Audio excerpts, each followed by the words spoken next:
আমাদের মুস্তাফিজুর রহমান এর ইংরেজি না জানার কারণে যে মজার ঘটনাটি ঘটেছিল তা আমরা আজকে জানব। তিনি যখন প্রথম আইপিএলে ডাক পান তখন তিনি ইংরেজি জানতেন না। তার দল ছিল সানরাইজার্স হায়দরাবাদ। ইংরেজি মোটেই জানতেন না মুস্তাফিজ।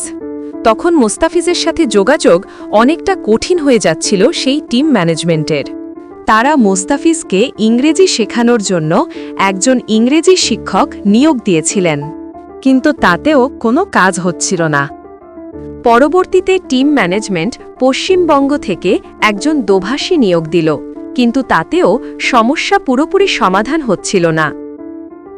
সবশেষ তারা সিদ্ধান্ত নিল, মুস্তাফিজ ইংরেজি শিখতে না পারুক, আমরাই বাংলা শিখে নেই।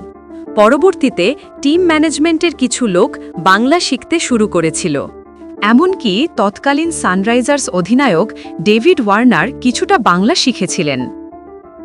ওই সিজনে সেরা উদীয়মান ক্রিকেটারের পুরস্কার জিতেছিলেন আমাদের মুস্তাফিজ।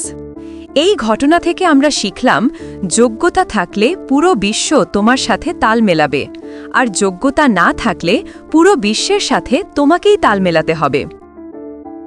এরকম মজার মজার ক্রিকেট সম্পর্কিত তথ্য ও বিভিন্ন আপডেট পেতে আমাদের ক্রিকেট জোন বিডি চ্যানেলটি প্লিজ সাবস্ক্রাইব করে রাখুন।